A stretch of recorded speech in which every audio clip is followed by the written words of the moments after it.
හෙටයි අනිද්දායි සියලුම රාජ්‍ය සේවකින්ගේ කටයුතු. 26 වෙනිදා පොලිස් නිලධාරීන්ගේ කටයුතු. නැවත 30 වෙනිදා මේ අයට කටයුතු පාවිච්චි කරන්න බැරි රාජ්‍ය සේවකයෙක් කටයුතු. දැන් මේ අය විශාල නොයෙක් කන්දමේ රාජ්‍ය සේවකයන් විශේෂයෙන්ම හමුදාව කිසිය බිය ගැනීමට ක්‍රියාත්මක වුණා. අද අපි ස්තුතිවන්ත වෙනවා මැතිවරණ කොමසාරිස්තුමාට. හෙට පැවැත්වෙන ඒ කටයුත්තන්ගේ විශේෂ මුහුරේ යාපනයේ සියලුම කඳවුරු වල තියෙන කටයුත්තන්ගේ මධ්‍යස්ථාන හොසිරල්ලා අලාලි වල පමණක් සබල්කන්දේ පාවිච්චි කරන්න හදලා ඒ විතරක් නෙවෙයි ඉහළ නිලධාරී මැතිවරණ කොමසාරිස් කාර්යාලයේ ඉහළම නිලධාරීන් එක්ක අනුයුක්ත කළා 8000කට වැඩි හමුදා වටපිටිසකට අලාලි වල ඡන්දේ දාන්න ලෑස්ති කරලා එතුමා කිව්වා මේ ස්ථානවල මේ වගේ ලංගම වගේ ස්ථානවල ඉමරි ඡන්ද මධ්‍යස්ථාන වලට සම්පූර්ණයෙන්ම ඔහු මැතිවරණ කොමසාරිස් කාර්යාලයෙන් නිලධාරී අනුයුක්ත කරනවා කියලා. ඒ අනුව අද ඊයේ මට කතා කරපු හමුදා නිලධාරීන් බොහොම සතුටටපත් කරනවා. ඔවුන්ට හෙට නිදහසේ ඡන්දේ පාවිච්චි කරනවා. ඒ මොකද සියලුම නිලධාරීන් එක තැනකට ගෙනල්ලා සම්පූර්ණ නිරීක්ෂණයට ලක් කරනවා මැතිවරණ කොමසාරිස් කාර්යාලයේ නිලධාරීන් හෙට යාපනයේ කිලිගච්ඡ වල තියෙන සියලුම හමුදා කඳවුරු මේකේ ඡන්දේ පාවිච්චි වෙන්නේ නැහැ. මූල ස්ථානයේ විතරයි පාවිච්චි. ඒ වගේ තමයි මුලදී මන්නාරෝ මේ මගින් හමුදා බඩේට සම්පූර්ණ අයිතිය ලබා දෙනවා. ඒ වෙලාවේ සමහර වෙලාවට වෙන්නවා උන්ට දෙන්නල තන් දාන්න. දැන් ඒකක්වත් සිදු වෙන්නේ නැහැ. එතෙන්ට මැතිවරණ නිරීක්ෂකයෝ ඔක්කොම හිට සහභාගී. අපේ ඡන්ද මධ්‍යස්ථාන නියෝජිතයින් සහභාගී. මේ සියලුම දෙනා ඉදිරියේ නිසා රජයේ ප්‍රධාන වෑයමක් කඩාකප්පල්. මේකම ලංගම ඇතුළු සියලුම මේ අපේ දිස්ත්‍රික්කවල ලංගම මරණ මධ්‍යස්ථාන එක තැනකට ගෙනල්ලා ඒකකොට මේක තැනකට එන්න ලෑස්ති කරලා එතෙන්ට මැතිවරණ කොමසාරිස්ගේ විශේෂ නියෝජිතයන් යවලා ඒව නිරීක්ෂණය කරමින් මේ මැතිවරණ ක්‍රියාදාමය කොම් ප්‍රජාතන්ත්‍රවාදී විදියට නිදහස් මැතිවරණයකට අවකාශ ලබා දෙනවා. ඒක නිසා අපි මැතිවරණ කොමසාරිස්වරයාට ස්තුති කරන්න ඕනේ මේ ගත ක්‍රියාමාර්ගය. දෙක තමයි මේ වලට ලෑස්ති කරා අපි රජයේ ඉන්නකොටම ඒ කාර්යයම ලෑස්ති කරා මියගිය ඡන්ද සහ රටගිය ඡන්ද. එනිසා එක්තරා බුද්ධලේ ප්‍රකාශයක් කරා මේ පිටේටෝ ඉඳලා ලක්ෂයක් කට්ටිය ලංකාවට එනවා කියලා. මේක අමුලික බොරුවක්. එහෙම ලක්ෂයකට නිවාඩු දෙන්නේ නැහැ කවදාවත්. ඒක විදේශ සේවා නියුක්තිකයන්ගේ සංගමයේ නිලධාරීන්ම ඒක ප්‍රතික්ෂේප කළා. ඒක අමුලික බොරුවක්. මොවුන් හැදුවේ ඒ කට්ටිය එනවා කියලා රට ගියා නැත්නම් ඡන්ද මධ්‍යස්ථානට ඒවා. ඒකත් කඩාකප්පල් කරලා තියෙන මැතිවරණ කොමසාරිස්වරයා හැම ඡන්ද මධ්‍යස්ථානයකම ප්‍රදර්ශනය කරනවා ඒ ඡන්ද මධ්‍යස්ථානයේ ඒ බල ප්‍රදේශයේ අටගේ කට්ටිය සහ මියගේ කට්ටියගේ නාම ලියගෙන. ඒ නිසා මියගේ කාටවත් එදාට ඡන්දේ දාන්න ඉන්න බෑ. ඒතකොට රටගේ කට්ටියට අපි ඉල්ලීමක් කළා තියෙනවා ඒගොල්ලෝ එනවනම් ගුවන් බලපත්‍රය අරගෙන ඉන්න කියලා. දැන් ඒක සියලුම දේශපාලන පක්ෂ ඉල්ලලා තියෙනවා ආණ්ඩුව ඇරෙන්නට. ඒ නිසා ඒකත් එතුමා එයා කරගෙන යනවා. ඒක ගුවන් බලපත්‍රය අරගෙන ආවොත් රටවගේ කට්ටිය උතර අපිට බලාගන්න හැකි රටගේ කට්ටිය. ඒකට එන්නම හොරචන්ද ක්‍රියාදාමය වැහෙනවා ආණ්ඩුවේ. නිදහස් මතවරණයකට එන්න අවකාශ ලැබෙනවා. ඉතින් අපි ස්තුතිවන්ත වෙනවා මේ පක්ෂවල විතරක් නෙවෙයි නිදහස් මතවරණයක් සඳහා වූ සියලුම බහුජන ව්‍යාපාර මේ සඳහා ඉතාමත්ම වුවමනාවෙන් සෞත්‍රාත්ම සක්‍රියව කරන දායකත්වය. දැන් මේ විදිහට දන්නවා ඇත්තම ආණ්ඩුව පරදිනවා කියලා පැහැදිලිව. ඔවුන් ආණ්ඩුව පෞද්ගලික දවස්වල හැදුවේ කොහොම හරි කියලා. කොහොම හරි. අපි සංවිධායකවරුන්ව කැදෙව්වා. අරලිගහම. ඒ සංවිධායකවරුන්ට කැදවපු රැස්වීමේදී ජනාධිපතිතුමා දැක්ක ඇත්තම මොවුන් කිසිම කෙනෙක් එදා මාත් වාඩි වෙලා හිටියා. දැක්ක විශේෂත්වය තමයි 2010 දී මම වාඩි වෙලා හිටියා.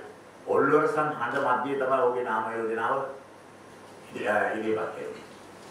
මෙදා වර එක්කෙනෙක් අප්පුඩියක් ගෙවුවේ නැහැ. මතකද? ජනාධිපතිතුමාම කිව්වා දැන් ඕනම එක්කෙනෙක් ප්‍රශ්න අහන්න. ඒක ඊයේ කරේ මේ අපි වගේ කට්ටිය කරපු ප්‍රකාශය එම හොඳ නැහැ මේ මැතිවරණ කාලය කියලා ඒවට පොඩි අවවාදයක් අනිත් ළඟට. කිසිම කෙනෙක් නැගිටින්නේ. ඇහුවෙත් නෑ ප්‍රශ්නේ. එහෙම මන්දෝත්සාහය වූ මැතිවරණ ආරම්භක රැස්වීමක් මගේ මන් දැකලා නැහැ. ඊට පස්සේ කිව්වා එහෙනම් මම කතා කරන්න. ඒ කතාවේදී ඔහු දැනගත්තා සියලුම සංවිධායකවරු කිසිම උද්‍යෝගයක් නැහැ මැතිවරණේ. ඔහුගේ උද්‍යෝගය මෙතන කිව්වා අපිට බලය තියෙනවා. අපි රාජ්‍ය මතක තියාගන්න. රාජ්‍ය බලය තියෙනවා කියන්නේ ඔක පාවිච්චි කරන්න මේ ජනාධිපතිතුමායි කතාව. ඒක තියෙන්නේ පාවිච්චි කරන්න. ඒ නිසා අපි ඒක පාවිච්චි කරනවා. ඒ නිසා බය වෙන්න එපා කොහොම හරි දෙනවා. කොහොම හරි දෙනවා. අපි කොහොම හරි දෙනවා. අර චිල්මාර්ක් කියලා තියෙනනේ කම්පියුටර්. ඉතින් ඒවත් තියෙනවනේ. ඒ අපේ ආණ්ඩුව තියෙනවනේ. මෙන්න මේ විදිහට කිව්වා. එතකොට එතුමා එන්නේ මොකද්ද? ගිය සැරේ දිනුවෙත් ඒකෙන් ඉන්නේ. මේ කම්පියුටර් චිල්මාර්ක් ඔක්කොම බොරු. මම 1982 ඉඳලා ඡන්ද ගණන් කරනවා. හැම මැතිවරණ ජාතික මැතිවරණයක මම ඡන්ද ගණන් කරන්න ගිහිල්ලා තියෙනවා. 82 ඉඳලා.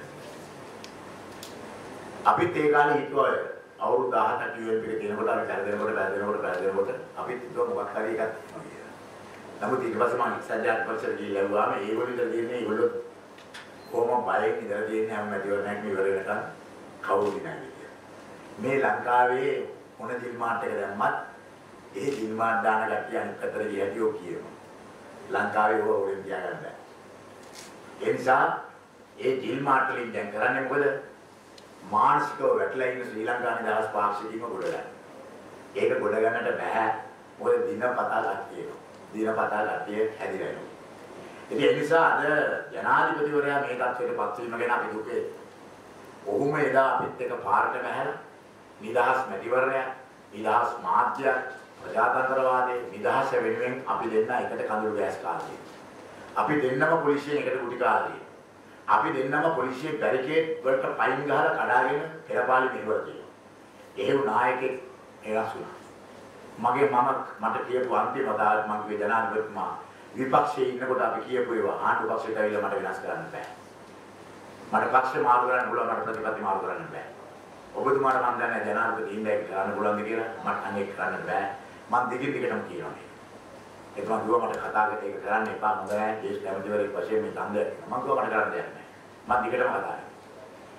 නැත්තම් මිනිස්සු මේ රටේ දේශපාලඥයෝ කියන එක යන කලකිරෙන විතරක් නෙවෙයි පිරිහිලා එපා වෙනවා. අන්තිමට තරුණයින්ට ඉතුරු වෙන්නේ දේශපාලනයක් නෙවෙයි ආයුධ විතරයි. ඒක අතේට ගොඩනගා ගන්නවා.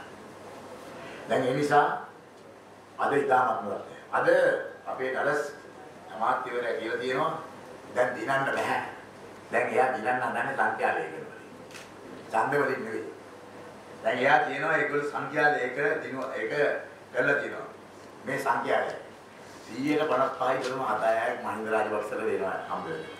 අඩු ගානේ මිනිස්සුන්ට පිළිගත හැකි සංඛ්‍යාවක් තියෙනවා. මේ මිනිස්සයා දැන් මෙයා තමයි ඔබතුමාලාගේ මාධ්‍යවේදී. දැන් ඔබතුමාලා තේනක මාධ්‍යවේදී පාර්ලිමේන්තුවට ආවම අපි තරම්වත් ශික්ෂණයක් නැහැ කියලා. දැන් මාධ්‍යවේදීන්නේ මේ පත්තරවල ලියලිය අපිට දෝෂාරෝපණය කියලා අපි මගෝලිස්තුමාලා කියලා කියන්නේ. මාධ්‍යවේදී ආවනේ පාර්ලිමේන්තුවේ. මම සජීවීව රූපවාහිනිය පෙන්වන්න ඕනයි කියනකොට තමුන්නාසලගේ මාධ්‍යවේදීන් ආණ්ඩුවේ හිටපු ඔක්කොම විරුද්ධුණා. එහෙම බෑ රාජ්‍ය බලය තියාගන්නවා රජයක් කියන්න පුළුවන් පැවැත්ම කොහොමද ඒකට කිව්වා. මම තමුන්නාසල මොනවද ලිව්වේ ඒ කාලේ? මම කිව්වා කිසිම එකක් නෑ. අපි කරන සියලුම වැරදි මිනිස්සු දැනගන්නට ඕනේ. ඒකට ගන්න තියෙන අපි වැරදි කිරීම. නොපෙන්වා හිටීම නෙමෙයි.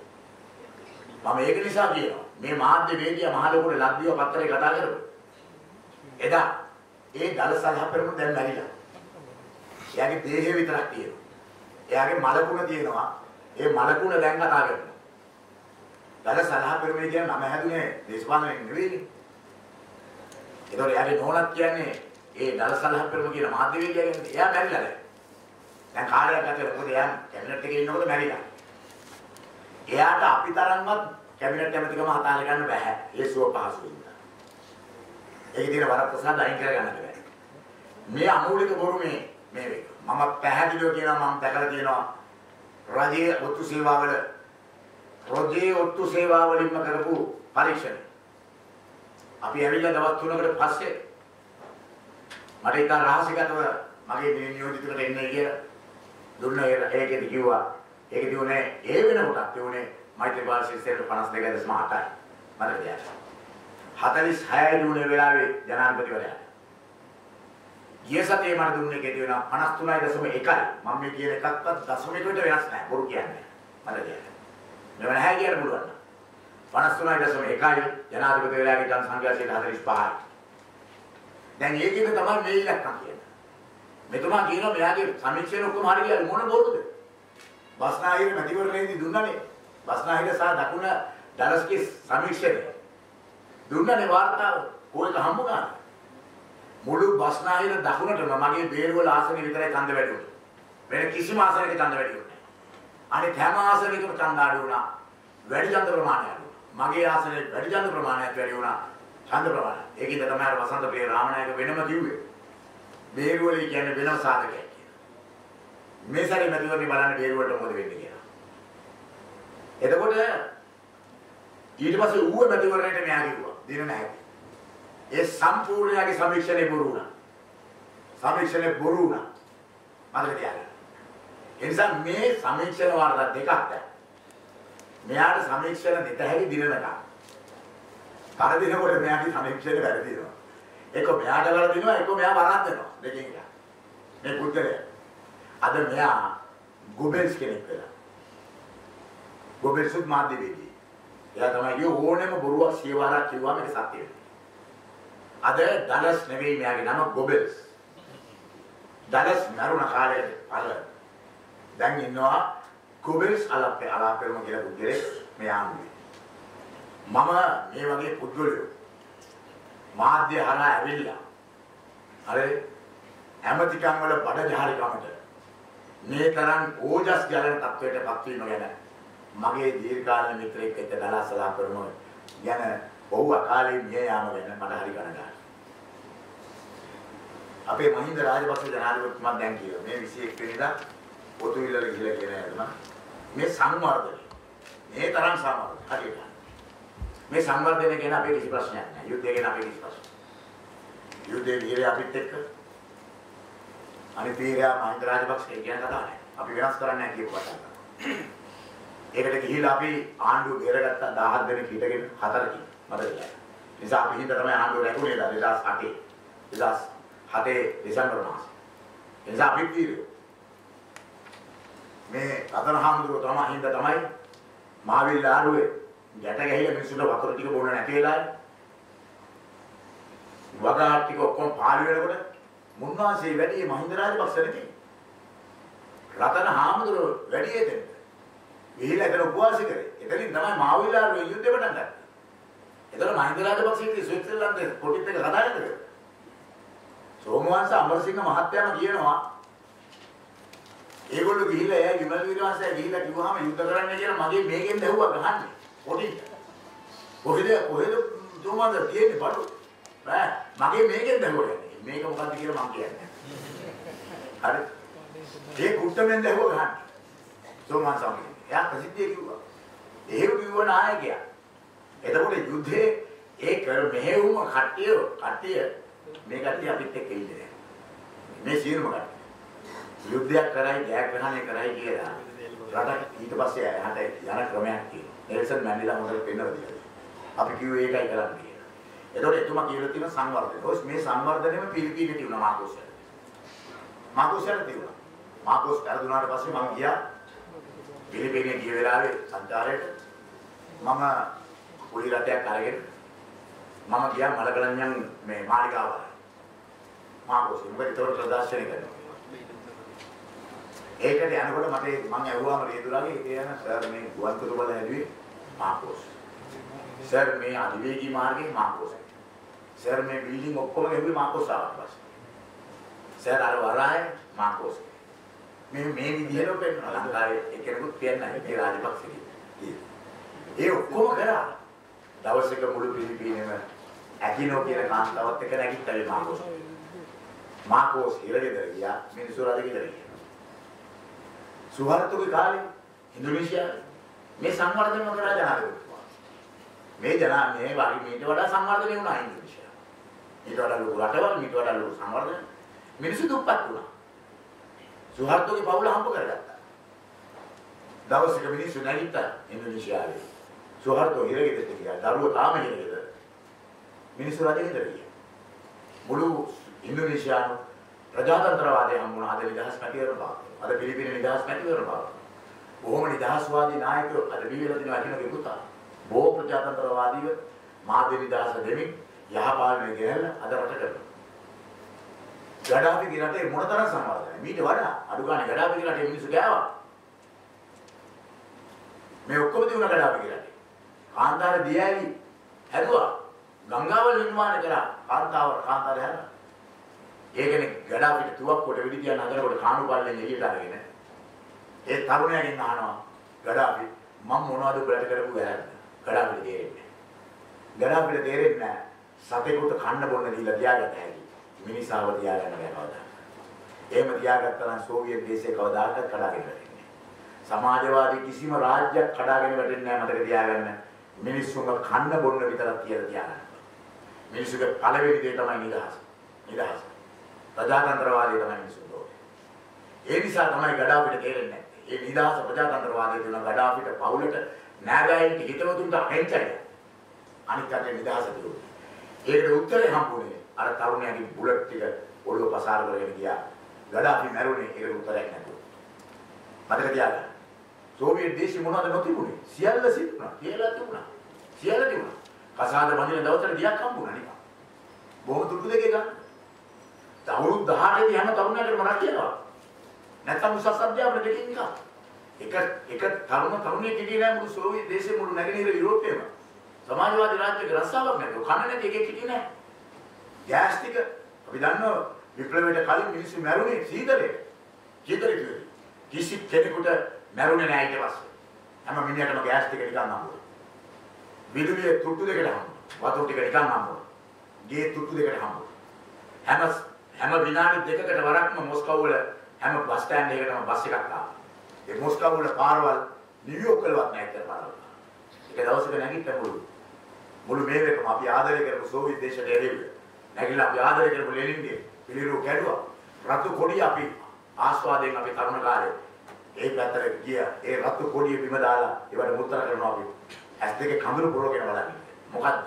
ඉල්ලුවේ මිනිස්සු. නිදහස ප්‍රදානනවා. අද ඒක තමයි ඉල්ලන්නේ මිනිස්සු. ඒක තේරෙන්නේ නැහැ මහින්ද රාජපක්ෂ. ඒක තේරෙන්නේ නැහැ ගෝඨාභය රාජපක්ෂට තේරෙන්නේ නැහැ. එයාගේ යුනිෆෝම් සමාජයක් කියලා බලාපොරොත්තු වෙනවා. බහිල් රාජපක්ෂට තේරෙන්නේ නැහැ.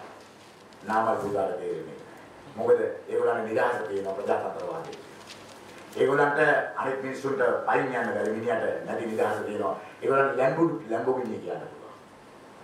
ඒකට සාමාන්‍ය මිනිහෙකුට පතිය දාගන්න බෑ කලිසමට. ඒගොල්ලන්ගේ පුතාලට ලුයි වියුටෝන් එකේ 1,50,000 සබත් රූට් තමයි පතිය දාගන්නේ. මේ නිදහස කියන එක තේරෙන්නේ නැහැ. මේක තමයි අද ක්‍රියාත්මක වෙන්නේ මම කියන්නේ. ඒ නිසා ජනාධිපතිතුමා ওই සංවර්ධනය හැබැයි ওই සංවර්ධනයේ වැය වුණ මුදල ඊටාත්ම දරුණු.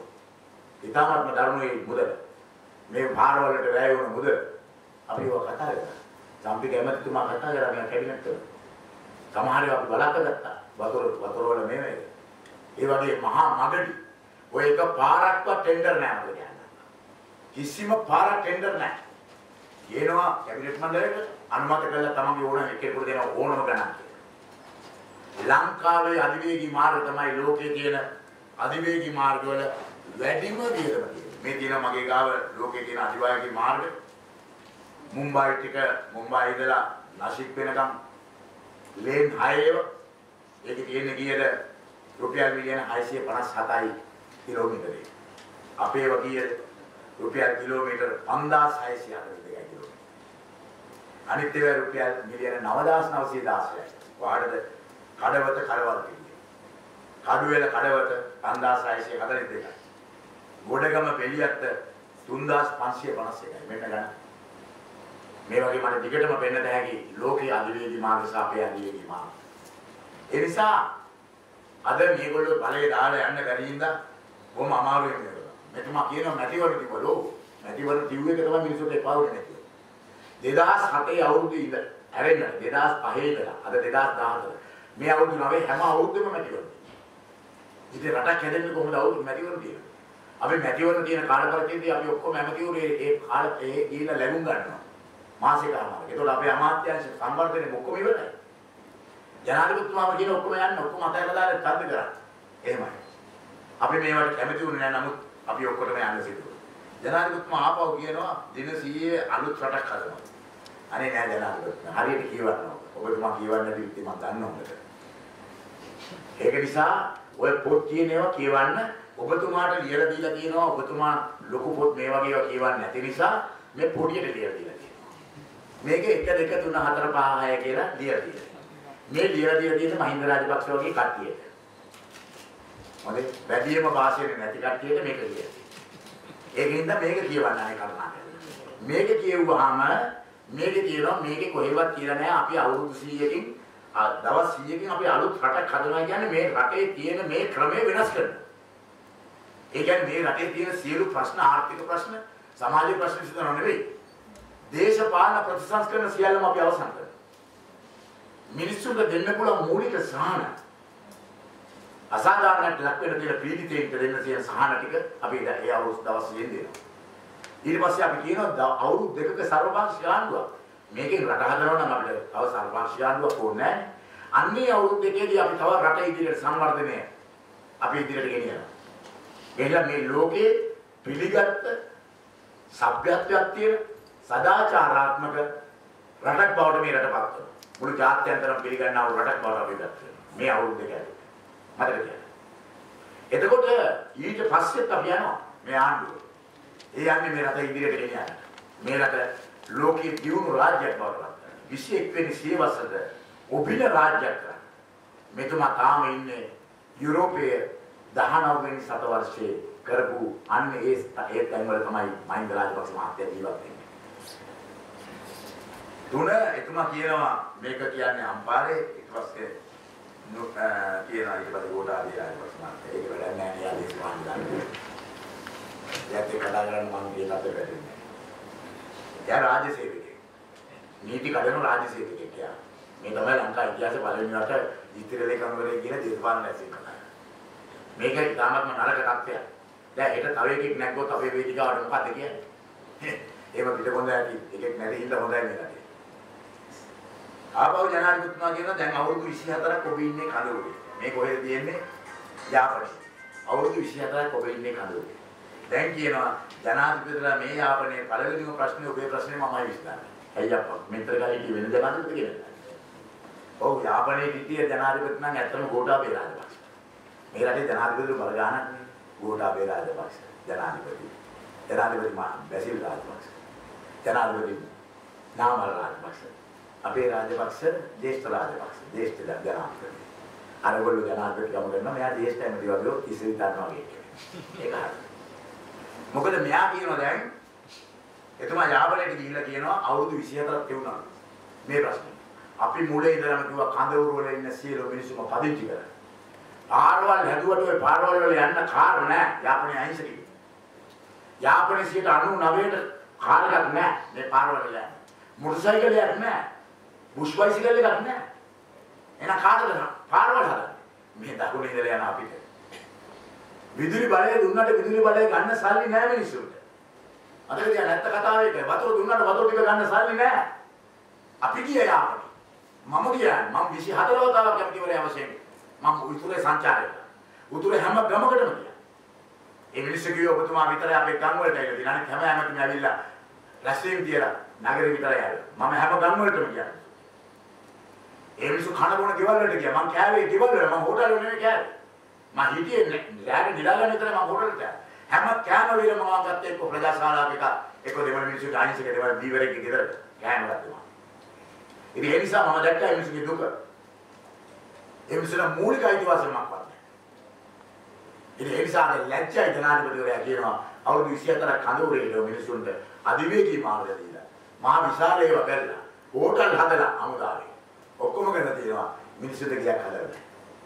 මිනිස්සුන්ට ගියක් හදලා. ඒ කඳවුර වල තාම මේ මිනිස්සු. එහෙනම් ලැජ්ජ වෙන්න ඕන නේද අපේ රටේ මිනිස්සු. අවුරුදු 5ක් යුද්ධ ඉවර කළා. අපිම කියනවා අපේ රටේ මිනිස්සු කඳවුර වල කියලා අපේ ජනාධිපතිතුමාගේ කඩෙන් කියලා.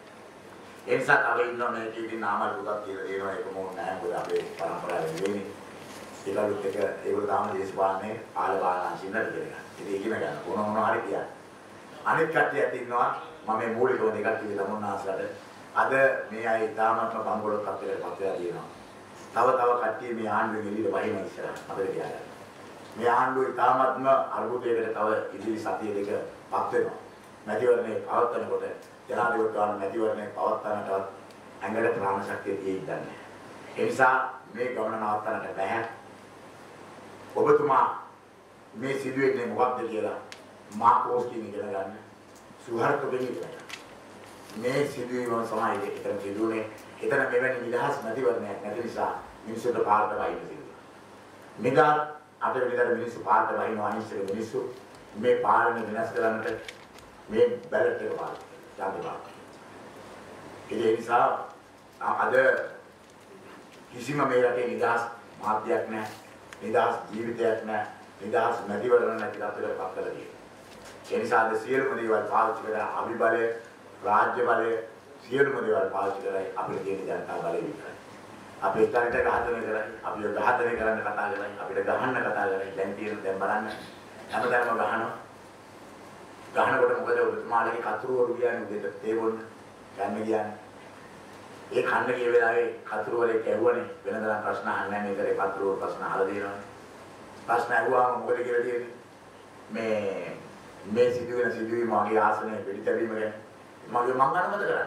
හරි පුදුම කතාවක්. ඉතින් අනුමත කරන්නේ නැත්තම් ක්‍රියාමාර්ගකෝ. දැන් මගේ ආසනයේ වෙඩි තියපු වාහනේ අල්ලලා. ඒක අත්හැරලා. වාහනේ ගිය කට්ටිය. ඒක ස්වයංක්‍රීය මෝටර රථයකින් ඝාතනයට ලක්කලා තියෙනවා. ඒකේ ස්ටියරින් වීල් එකේ හයි කරලා තියෙනවා අලුත්ම උපකරණයක්. ඒකේ හතුරු දැක්ක හැටි වෙඩිපත් වෙනවා. කවුරුවත් නැහැ. මේ අර සතාසියෝ නඩුව වගේ. කොලිනාසිල්ලා නඩුව කතා කරලා ඉවර කරා. මැරුව එකෙක් නෑ උවන්ගෙඩිය තමයි මිනිමල්ලා දෙන මොල් ගන්න. ඒ වගේ මේ දෙවෙනි නඩුව. මේක රාජපක්ෂ නඩුව. මොකද දෙවෙනි එක. මොකද ආවේ ඇමතිගේ ගෙදර ඉඳලා. ඇමතිගේ බෑන ආව වාහනේ. පාටා කියන පාතාලය ආවේ. ඒගොල්ලන් යන්නේ පෙන්නලා දීලා තියෙනවා. ඒ කට්ටිය අත්තන කොට ගන්න නෑ වාහනේ. දැන් බලන්න වඳුරම ගිනි දිව්වා. අර ලොකු දෙයක් තියෙන පුංචි මොලයක් තියෙන මිනිසයා. එයා ඇවිල්ලා ඒක මෙහෙම කරා. එයා කිව්වා එයාගේ කට්ටිය එහෙම අතරන් කරගත්ත එයා යනවා කියලා. අනේ අනුන් ගියා ඇතුළට. මෙයා ෂෝක් එකකින්. හරි. දැන් එයාවත් අනුන් කරගන්න ආණ්ඩුවක්. මේ ජනාධිපතිතුමා කියන මම අනුමත කරන්නේ. නීතිය කලින් ක්‍රියාත්මක කරන්න කියලා. කාටද නීතිය ක්‍රියාත්මක කරන්නේ? එයාගේ ඩ්‍රයිවර්. ඒකත් පහළවත්තේ තමයි බහින්නේ. දැන් මේ වගේ හැම තැනකම සිදු වෙනවා. මොහු කියනවා මම අනුමත කරන්නේ නැහැ කියලා පුවත්පත්වල ප්‍රකාශ කරනවා. මේක වැරදි. මේ අය වහාම ක්‍රියා කරන්න කියනවා. ක්‍රියා කරන්නේ එතුමාගේ පොලිසියක්. දැන් නමුත් මට තියාගන්න මේ හැම එකෙම මේ රටේ මිනිස්සු යම් අධ්‍යාපනයක් ලබනවා. මේ වෙන්නේ මොකක්ද කියලා දවසින් දවස. ඒ නිසා අටවෙනිදට මේ රටේ මිනිස්සු නියම පිළිතුර මේ වගේ රාජ්‍ය පාලකයෙකුට දෙයි. ඊට පස්සේ මට තියාගන්න අපි ආණ්ඩුවක් හදනවා. මේ ආණ්ඩුව තමයි මේ කාලකන්ණි අතීතයට තිත තියන ආණ්ඩුව. ඒකේ වාඩි වෙනවා අපි මතක තියාගන්න. එදා වගේම මේ ආණ්ඩුව ඉඳගෙන එදා අපි කෑ ගැහුව කටින් නෙවෙයි අපේ සියලු ශක්තිය දාලා මේ කාලගන්නේ දේශපාලන ක්‍රමය අපි වෙනස් කරනවා.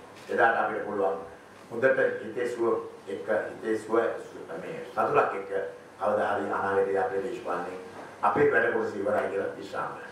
මේ තත්වයට අපි කියනවා මෛත්‍රීපාල මහත්මයාගේ නායකත්වයෙන් තමුන්නාසලට ලියන්න තියෙන සියලුම අයිතිය අපිට පහර ගන්න තියෙන සියලුම අයිතිය වැදගත් විදියට බොරු කියන්නේ නැතුව ගහන්න සියලුම අයිතිය ලබා දෙමින් ඒ සියලුම අයිතිය අපි තමුන්නාසල ලබා දෙනවා. මේ රටේ හැම පීඩිතයෙක්ම නිදහස ප්‍රජාතන්ත්‍රවාදී කියන එක අපි මේ රටේ ඇති කරලා අපි හදන්නේ අලුත් ආණ්ඩුවක් නෙවෙයි අලුත් රටක්. ඒක තමයි මේ කියන සීඑම් එක.